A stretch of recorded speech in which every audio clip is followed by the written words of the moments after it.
Assalamualaikum warahmatullahi wabarakatuh. Waalaikumsalam warahmatullahi wabarakatuh. Baik Ananda, alhamdulillahirabbil alamin. Segala puji bagi Allah yang telah memberikan nikmat kesehatan, kesempatan, serta kemudahan sehingga kita dapat belajar bersama pada hari ini. Shalawat dan salam semoga selalu tercurah kepada Nabi Muhammad SAW. Baik anak-anak, bagaimana kabarnya hari ini? Semoga semua dalam keadaan sehat dan tetap semangat belajar. Nah, sebelum kita mulai, Ibu ingin bertanya terlebih dahulu.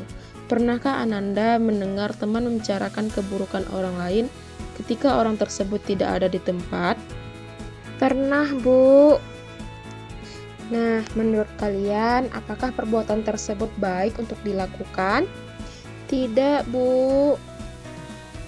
Nah, betul sekali. Pada pembelajaran kali ini, kita akan mempelajari tentang menghindari ghibah.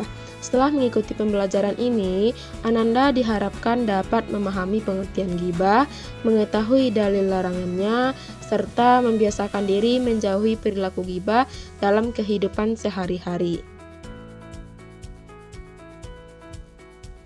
Anak-anak, sebagai makhluk sosial, kita selalu berinteraksi dengan orang lain, baik di rumah, di sekolah, maupun di lingkungan sekitar. Oleh karena itu, Islam mengajarkan kita untuk menjaga sikap dan perkataan agar hubungan dengan sesama tetap baik. Salah satu perilaku yang harus kita hindari adalah ghibah. Nah, baik, Ibu akan menjelaskan apa itu ghibah. Nah, ghibah adalah membicarakan keburukan dan kekurangan atau sesuatu yang tidak disukai seseorang ketika orang tersebut tidak berada di hadapan kita. Meskipun apa yang dibicarakan itu benar, tetap termasuk ghibah. Apabila yang dibicarakan tidak benar, maka perbuatan tersebut termasuk fitnah yang dosanya lebih besar. Allah Subhanahu wa Ta'ala melarang perbuatan ghibah sebagaimana dijelaskan dalam Al-Quran surah Al-Hujurat ayat 12 yang artinya, wahai orang-orang yang beriman, jauhilah banyak dari prasangka. Sesungguhnya sebagian prasangka itu dosa, dan janganlah kamu mencari-cari kesalahan orang lain, serta janganlah ada di antara kamu yang menggunjing sebagian yang lain. Surah Al-Hujurat ayat 12. Melalui ayat tersebut, Allah Subhanahu wa Ta'ala memerintahkan kita untuk menjauhi prasangka buruk, tidak mencari-cari kesalahan orang lain, dan tidak melakukan ghibah. Bahkan, Allah mengibaratkan orang yang melakukan ghibah seperti memakan daging saudaranya sendiri yang telah meninggal. Perumpamaan ini menunjukkan bahwa ghibah merupakan perbuatan yang sangat buruk di sisi Allah Subhanahu wa Ta'ala. Dalam kehidupan sehari-hari, ghibah sering terjadi tanpa disadari. Misalnya, ketika seseorang mengatakan bahwa temannya malas, sombong, atau memiliki kekurangan tertentu saat orang tersebut tidak ada di tempat.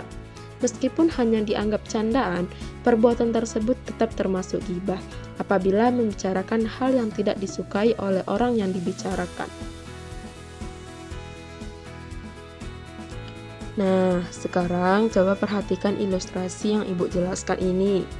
Seorang siswa berkata kepada temannya, Rina sebenarnya pintar, tetapi dia orangnya sombong. Perkataan tersebut disampaikan ketika Rina tidak berada di tempat.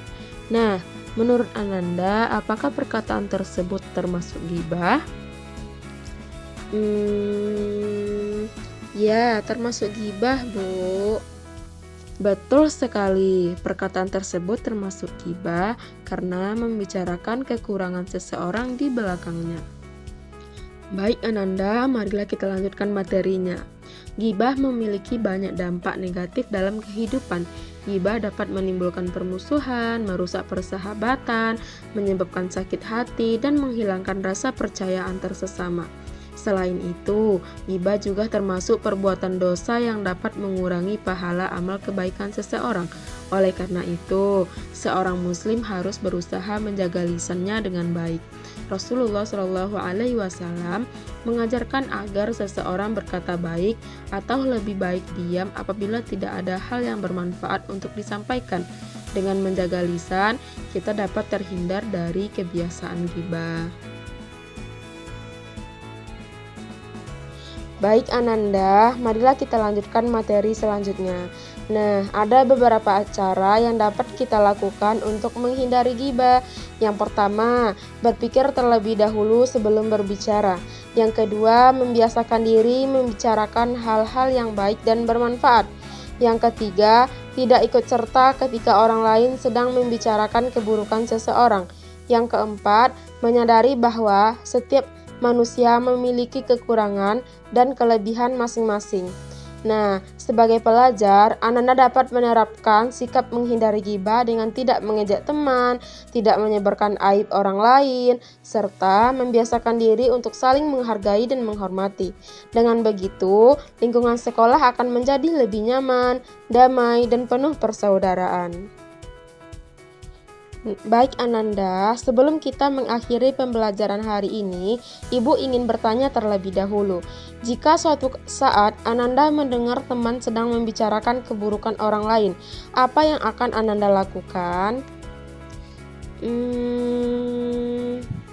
Saya akan mengingatkan teman tersebut, Bu, dan mengalihkan pembicaraan ke hal yang lebih baik.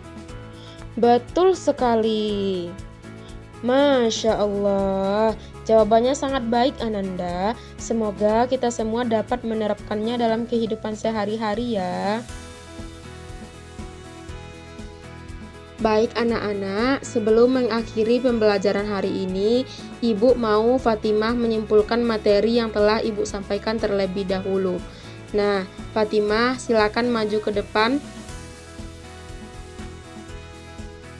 Baik teman-teman, saya dapat menyimpulkan pembelajaran hari ini bahwa ghibah adalah membicarakan keburukan orang lain di belakangnya.